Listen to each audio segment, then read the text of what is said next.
Hello बच्चों, कैसे हैं आप सभी। आई होप कि आप सभी अच्छे होंगे। आज की हम बात करें तो आज हम पढ़ेंगे फ्रैक्शन। तो आइए वीडियो को जल्दी स्टार्ट करते हैं।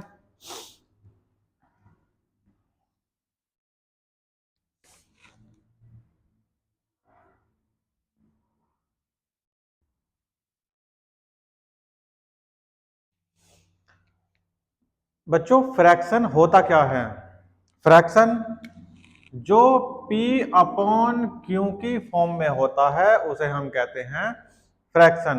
P और क्यू की जगह कुछ भी हो सकता है, A अपॉन बी या X अपॉन वाई, कुछ भी आप कह सकते हैं। ठीक है, तो फ्रैक्शन जो P अपॉन क्यू की फॉर्म में होता है उसे हम कहते हैं फ्रैक्शन। जो जहां P बराबर होता है न्यूमरेटर एंड Q बराबर होता है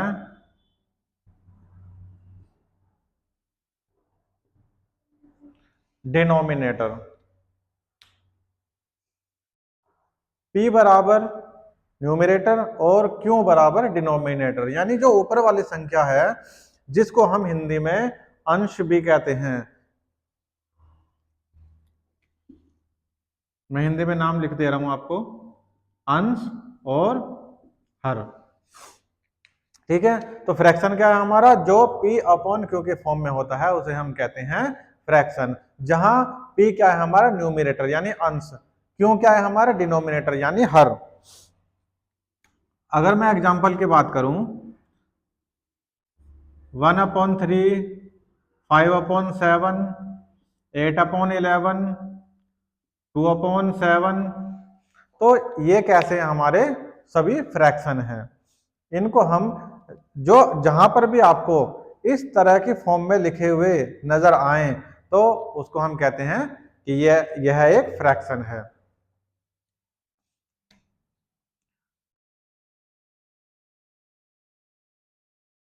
ठीक है बच्चों। अच्छा, फ्रैक्शन ये नहीं कि ये सभी पॉजिटिव हैं, फ्रैक्शन माइनस में भी हो सकता है। मान लीजिए इसे मैं यहाँ पे माइनस कर दूं तो फ्रैक्शन हमारा माइनस में भी हो सकता है।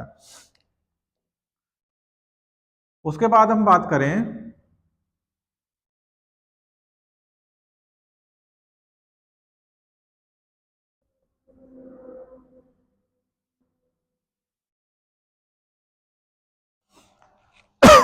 उसके बाद हम बात करेंगे लाइक फ्रैक्शन की। तो लाइक फ्रैक्शन क्या होता है, ऐसे फ्रैक्शन जिनके डिनोमिनेटर सेम होते हैं यानी समान होते हैं उनको हम कहते हैं लाइक फ्रैक्शन। लाइक एग्जाम्पल,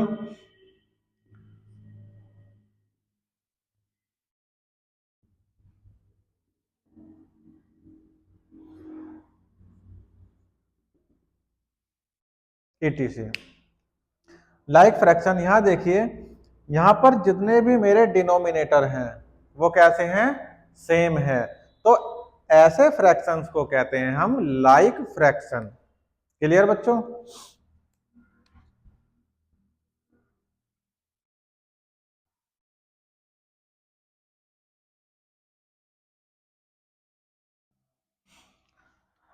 अब मैं बात करूं अनलाइक फ्रैक्शन की, जिनके डिनोमिनेटर डिफरेंट डिफरेंट रहते हैं यानी अलग अलग रहते हैं उनको कहते हैं हम अनलाइक फ्रैक्शन।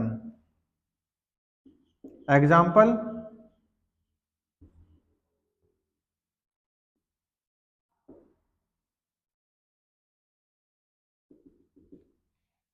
आगे तक यानी etc। 3/7 यहाँ देखिए, यहाँ पे जो हमारे डिनोमिनेटर है वो कैसे हैं, सब अलग अलग हैं। तो जिनके डिनोमिनेटर अलग अलग होते हैं उनको हम कहते हैं अनलाइक फ्रैक्शन। जिनके डिनोमिनेटर सेम रहते हैं उनको हम कहते हैं लाइक फ्रैक्शन। और जो संख्या हमारी P अपॉन क्यू की फॉर्म में होती हैं उनको हम कहते हैं फ्रैक्शन, लाइक दिस। ठीक है।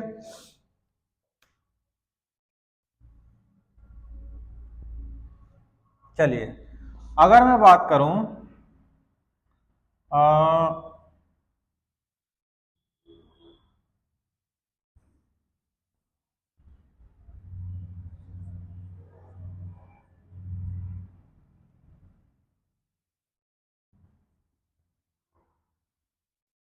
Right a fraction for shaded portion. कहने का मतलब यह है, मान लीजिए आपके पास एक रोटी है, अब आपने उस रोटी को 4 भाग में तोड़ दिया, ठीक है, और उस रोटी के बराबर बराबर 4 भाग कर दिए, तो जो एक भाग है उसकी वैल्यू कितनी है उस रोटी में से। तो ऐसे सवाल अक्सर गवर्नमेंट सवालों में पूछ लिए जाते हैं, गवर्नमेंट जो एग्जाम होते हैं, और जो आपकी 4th 5th वगैरह हैं उनमें भी जो ये एक्सरसाइज है काम की है, उनके लिए ये सवाल आते आते हैं। तो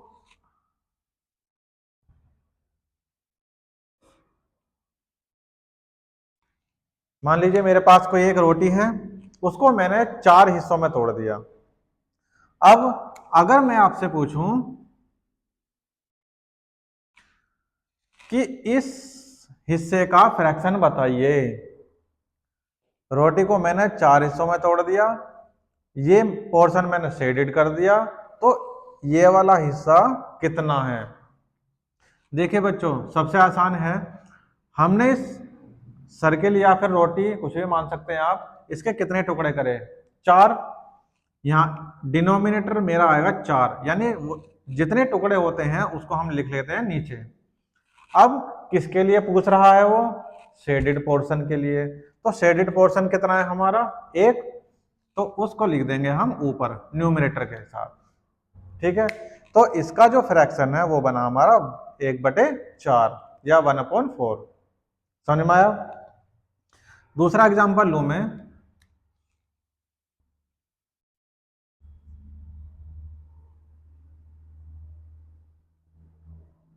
मान लीजिए एक मेरी ये शीट थी, उसको मैंने बराबर बराबर हिस्सों में बांट दिया, ठीक। अगर मैं आपसे ये कहूं इसके लिए फ्रैक्शन बताइए, किसके लिए, शेडेड पोर्शन के लिए, तो इसके लिए फ्रैक्शन क्या होगा, सबसे पहले मैंने आपको बताया कि कितने भाग करे हैं, यानी उसके कितने पार्ट करे हैं, पहले वो गिन लेते हैं। 1 2 3 4 5 6 7 8 9 पार्ट करे हैं, तो उसको लिख दो नीचे, ठीक। किसके लिए पूछ रहा है, शेडेड पोर्शन के लिए। शेडेड पोर्शन कितने हैं हमारे यहाँ, 2 हैं, उस 2 को लिख दो यहाँ पर। तो इसका जो फ्रैक्शन बना वो बना 2/9 या 2/9। क्लियर। चलिए, तो अगर आपके पास कुछ भी मतलब फिगर आती है और पूछता है उसमें कि शेडेड पोर्शन के लिए फ्रैक्शन बताइए, तो आप इस तरह से उनके जो फ्रैक्शन है आप निकाल सकते हैं।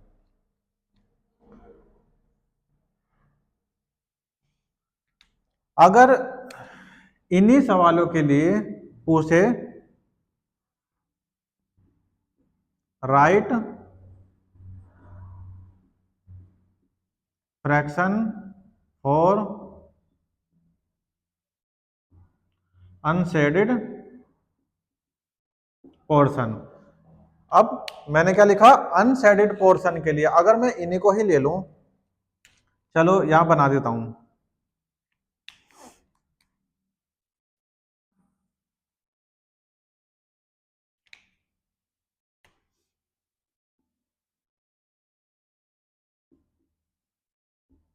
जी चित्र बिल्कुल सेम है, ठीक है। यहां पर शेडेड के लिए पूछा था, यहां पर किसके लिए, अनशेडेड के लिए। मैं सबसे पहले हमें क्या करना है कि कितने पार्ट हैं इसके वो लिखना है। कितने पार्ट हैं इसके, 4 पार्ट, 1 2 3 4 पार्ट। अब उसके बाद पूछ रहा है अनशेडेड, अब अनशेडेड पोर्शन कितने हैं हमारे, 1 2 3, तो यहां पे आ जाएगा 3, ठीक है। तो अनशेडेड पोर्शन के लिए इस तरह से निकालते हैं, शेडेड पोर्शन के लिए इस तरह से निकालते हैं। क्लियर बच्चों। अगर मैं इसी की बात करूं चलिए इसको ऐसे ले लेते हैं कि right a fraction for unshaded portion, तो इसका अनशेडेड पोर्शन के लिए कितना आएगा। अब देखिए पार्ट कितने हैं इसके, 9, 9 बराबर हिस्सों में बांटा हुआ है इसको, जो हमारे ये रेक्टेंगल है। उसके बाद पूछ रहा है अनशेडेड पोर्शन के लिए, तो अनशेडेड कितने हैं? 1 2 3 4 5 6 7, कितने हैं? 7। तो अनशेडेड पोर्शन के लिए फ्रैक्शन क्या होगा हमारा? 7 डिवाइडेड बाय 9। क्लियर? तो इस तरह से आप शेडेड पोर्शन और अनशेडेड पोर्शन के लिए फ्रैक्शन निकाल सकते हैं। क्लियर बच्चों? अब हम पढ़ने जा रहे हैं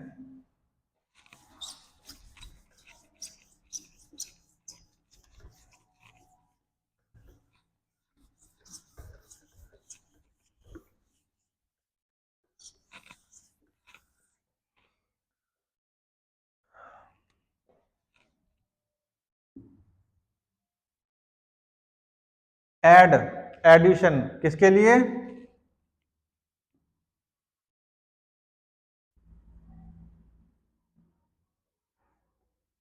लाइक फ्रैक्शन के लिए। अगर हमारे पास लाइक फ्रैक्शन है और उनको हमें ऐड करना है, तो हम उनको किस प्रकार से ऐड करेंगे? सबसे आसान तरीका है, जैसे मान लीजिए मेरे पास कोई संख्या है, ये है, सॉरी फ्रैक्शन है मेरे पास 5/11, 3/11। कैसे हैं? दोनों के डिनोमिनेटर कैसे हैं? सेम है, तो यानी कैसा हुआ? हमारा लाइक फ्रैक्शन हुआ। अब इन दोनों को क्या करना है? ऐड करना है। ऐड कैसे करेंगे? देखिए, इन दोनों में से कोई सा भी एक उठा लीजिए और उसको यहां रख दीजिए। ठीक। अब जो ऊपर वाला जो पोर्शन है हमारा न्यूमिनेटर वाला, उसको एज इट इज यहां रख दीजिए। 5 प्लस 3 कितना हुआ? 8/11। That's it. समझ में आया?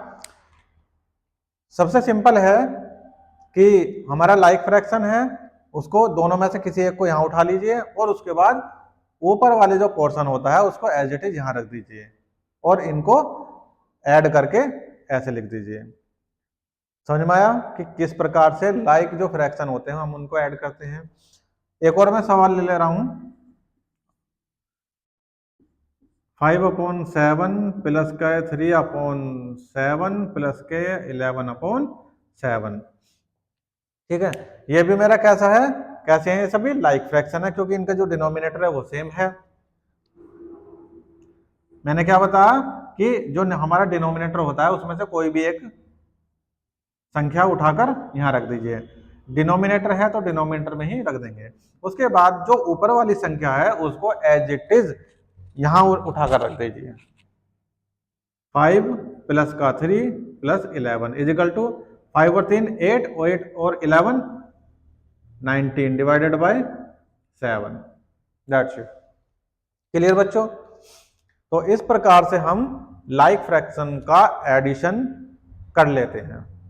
जो लाइक फ्रैक्शन होते हैं हम उनको ऐड करना सीख जाते हैं। समझ में आया?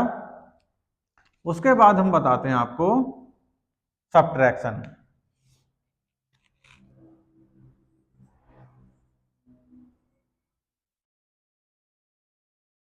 सब्ट्रैक्शन किसके लिए? लाइक फ्रैक्शन के लिए। बिल्कुल सेम इसी की तरह होना है, बस यहां पर क्या आ जाएगा? माइनस आ जाएगा। यहां पर क्या आ जाएंगे? माइनस आ जाएंगे। बाकी सारी प्रक्रिया वही है। सब्ट्रैक्शन का एक पहला सवाल है कि 17 डिवाइडेड बाई 11 माइनस के 5 डिवाइडेड बाई 11। क्या बताया मैंने? अगर हमारे लाइक फ्रैक्शन है तो जो डिनोमिनेटर में संख्या है उसमें से किसी एक को उठाकर रख लीजिए। रख लिया। उसके बाद जो ऊपर वाली जो संख्या है उनको एज इट इज रख दीजिए। तो ये आ गया 17 माइनस के 5, कितना बचा? 12/11। ठीक है, ऐसे ही ये वाला सवाल है 5/17 माइनस 3/11 17 माइनस 5/2/17। क्या करना है बच्चों? 17 है तो 17 का यहाँ उतार लिया, उसके बाद ऊपर वाली जो संख्या है उसको एज इट इज रख दीजिए। 5 माइनस के 3 माइनस के 2 इजिकल टू, और यह हो गया 5 माइनस का कितना हो गया, माइनस के 5 डिवाइडेड बाय 17 इजिकल टू, इसका आंसर आ गया हमारा 0। तो अगर आपसे कोई कहे कि अच्छा, एक चीज का ध्यान रखना कि जब भी आपके ऐसे फ्रैक्शन आएंगे, सब्ट्रैक्शन के लिए आए या फिर एडिशन के लिए आए, तो वो आपको ये नहीं कहेगा कि ये लाइक फ्रैक्शन है या फिर अनलाइक फ्रैक्शन है। ये आपको पहचानना है कि ये लाइक फ्रैक्शन है या अनलाइक फ्रैक्शन है। लाइक फ्रैक्शन को किस तरह से हम करते हैं, और जो अनलाइक फ्रैक्शन होते हैं उनको हम किस तरह से करते हैं। जो अनलाइक फ्रैक्शन के सवाल है इसके बाद हम उसी पर आ रहे हैं, ठीक है। तो लाइक फ्रैक्शन जो है आपको समझ में आया, स्क्रीनशॉट ले लीजिए।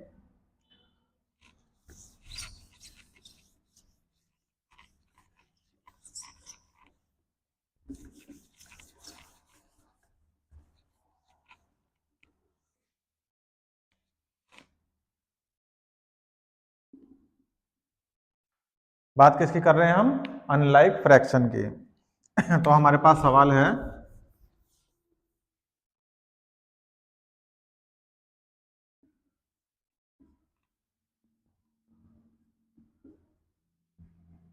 चलिए पहले दो फ्रैक्शन लेकर आपको बताते हैं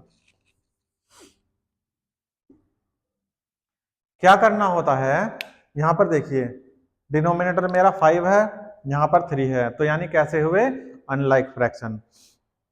तो अगर हमारे पास अनलाइक फ्रैक्शन है उनका हम सबसे पहले लेते हैं एलसीएम।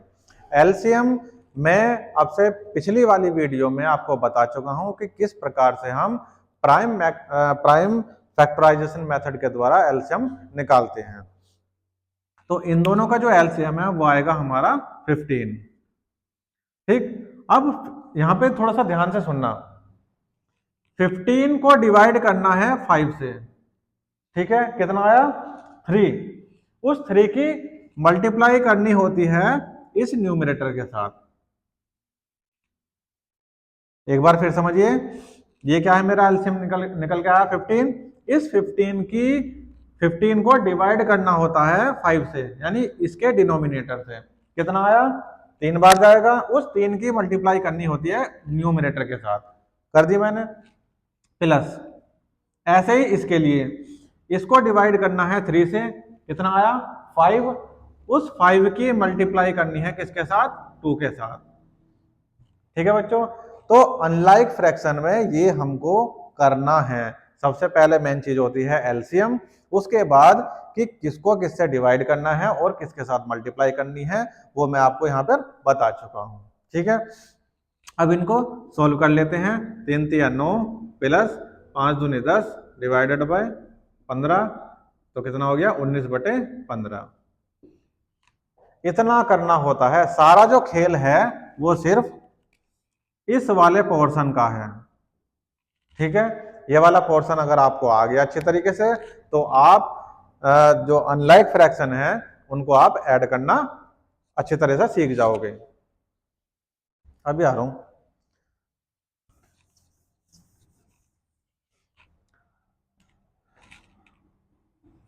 उसके बाद हम बात करते हैं,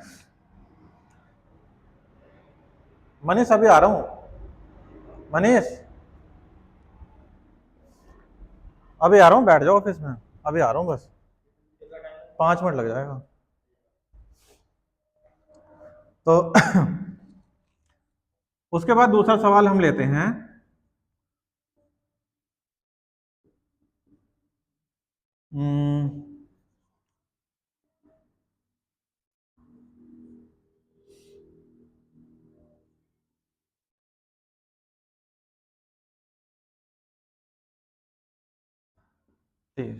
ये वाला सवाल है। यहां पर देखिए डिनोमिनेटर कैसा है, हमारे अलग अलग हैं, तो यानी कैसे हुए? अनलाइक फ्रैक्शन हुए। अब इनको हमें क्या करना है? ऐड करना है। मैंने आपको बताया कि सबसे पहले हम क्या लेंगे, इनका एलसीएम लेंगे। कैसे? 15, 5 और 30 का। वैसे तो एलसीएम 30 ही आएगा, लेकिन मैं आपको बता दे रहा हूं। 3 से काटेंगे, 3 पंजे 15, 5 नहीं जा सकता, 10 आ गया। उसके बाद 2 से ले लीजिए, 5, 5, 2 पंजे 10, उसके बाद 5, 5 दूनी 10 और 10 दिया 30। तो एलसीएम कितना आ गया? 30। 30 30 को डिवाइड करना है 15 से, कितना आया? 2। उस 2 की मल्टीप्लाई कर देनी है ऊपर 5 के साथ, ठीक है, प्लस, ये प्लस है तो प्लस आ जाएगा। 30 को डिवाइड करना है 5 से, तो कितना आ जाएगा? 6। उस 6 की मल्टीप्लाई करनी है हमें 3 के साथ, क्लियर, प्लस, इस 30 को डिवाइड करना है इस 30 से, कितना आ जाएगा? 1, और 1 के मल्टीप्लाई करनी है हमें 7 के साथ। अब इसको सोल्व कर लेना है, कितना आ जाएगा? 10 plus 6 18 plus 7 Ekam 7 divided by 30, और 18 और 10 28, और 18 और 7 25, 25 और 10 35 डिवाइडेड बाय 30। इतना करना है। तो मेन चीज क्या है हमारी? ये वाला पोर्शन। अगर ये वाला पोर्शन अगर आपको आ गया, तो आप अनलाइक फ्रैक्शन हो या लाइक फ्रैक्शन हो, उनका आंसर आप ठीक ठीक निकाल सकते हैं। ठीक है बच्चों, ये था हमारा एडिशन का सवाल। अब मैं बात करूं सब्ट्रैक्शन की।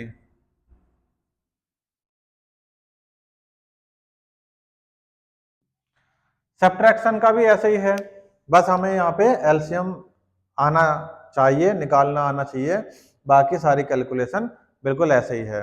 अगर यहाँ पे माइनस होगा तो इनको जोड़ दो, और माइनस इसमें से इसको घटा दो, ठीक है। एक सवाल ले लेते हैं। मान लीजिए हमारे पास 15 डिवाइडेड बाय 18, चलिए कंबाइंड करा देता हूं, plus 2 divided by 6 plus, sorry minus 1 divided by 9। ठीक है बच्चों, कैसा है? अनलाइक फ्रैक्शन है। चलिए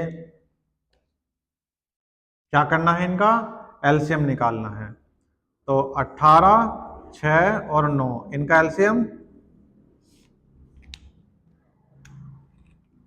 2 में 18, 2 तिया 6, 9 नहीं जा सकता, 3, 3 तिया 9, 3 एकम 3, 3 तिया 9 और 3, 3, 3, 3, तो 3 तिया 9 दूनी 18, 3 तिया 9 दूनी 18। तो इसका इनका एलसीएम क्या आ गया हमारा? 18। ठीक है, अब 18 को डिवाइड करना है 18 से, तो कितना आया हमारा? 1। 1 की मल्टीप्लाई 15 में, प्लस 18 को डिवाइड करना है 6 से, कितना आया? 3। 3 की मल्टीप्लाई ऊपर 2 के साथ, माइनस 18 को डिवाइड करना है 9 से, कितना आया? 2। 2 की मल्टीप्लाई किसके साथ करनी है? 1 के साथ। 15 एकम 15 प्लस 3 दूनी 6 माइनस 2 एकम 2 डिवाइडेड बाय 18 बराबर 15 और 6 कितने हो गए? 21, और 21 में से 2 गए 19 डिवाइडेड बाय 18। बस इस प्रकार से हम जो अनलाइक फ्रैक्शन है उनका एडिशन या सब्ट्रैक्शन हम निकाल सकते हैं। समझ में आया बच्चों? चलिए स्क्रीनशॉट ले लीजिए। हट जाऊं? ठीक है।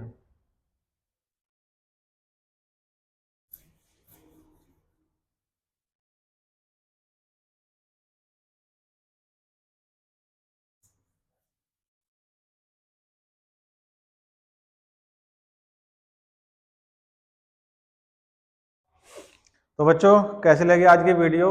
अगर आप इस चैनल पर नए हैं तो प्लीज़ लाइक और सब्सक्राइब ज़रूर कर दीजिएगा, और उनको फॉरवर्ड कीजिएगा जो बच्चे छठी, सातवीं, आठवीं या फिर ITI में पढ़ रहे हैं।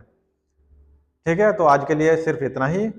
सत श्री अकाल, थैंक यू और धन्यवाद।